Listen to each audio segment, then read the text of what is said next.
যে অঞ্চলের মাটি ছাড়া হয় না দেবী দুর্গার পূজা অর্চনা, সেই পতিতালয়ের মহিলারাই করছেন দেবী দুর্গার আরাধনা।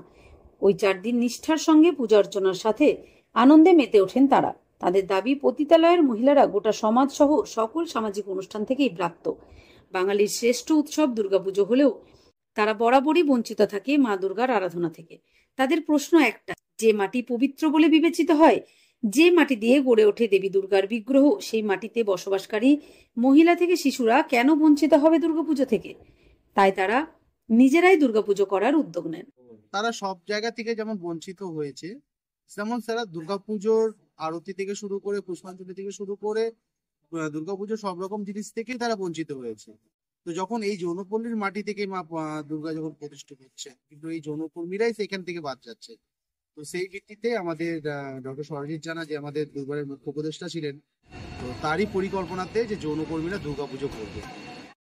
তাদের দাবি অনুযায়ী পুরোহিত ও মৃৎশিল্পীদের দাবি, এই প্রথা এসেছে বিশ্বাস থেকে। যে বা যারা পতিতালয়ে যান তারা জীবনের সমস্ত পুণ্য সেখানে বিসর্জন করে দেন।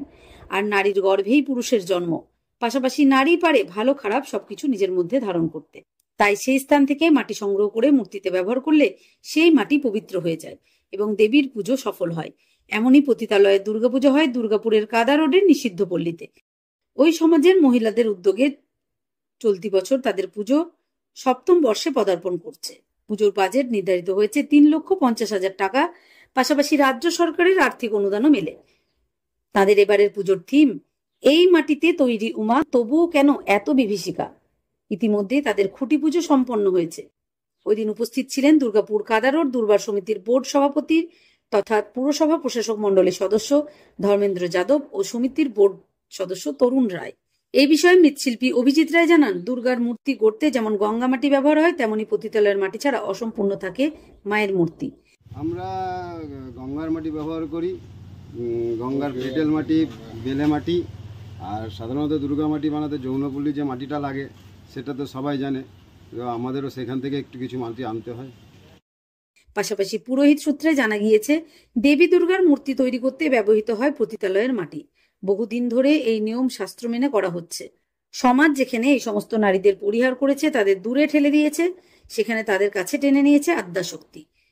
মা দুর্গার কাছে সবাই তার সন্তান। এই দুর্গাপুজোতে আমরা যেটা জানি যে পতিতালয়ের মাটি নিয়ে আসা হয় বেশ্যামিত্রিকা থেকে, যেটা লিয়া হ্যাঁ, হয়। এটা কেন, এর কারণটা কি? এটা যে নারী শক্তি, নারীর যে নিম্ন মানে যে যারা আছেন তাদের জন্য, শান্তির জন্য, তাদের রক্ষা করার জন্য এই বেশ্যামিত্রিকা নিয়ে আসা হয়।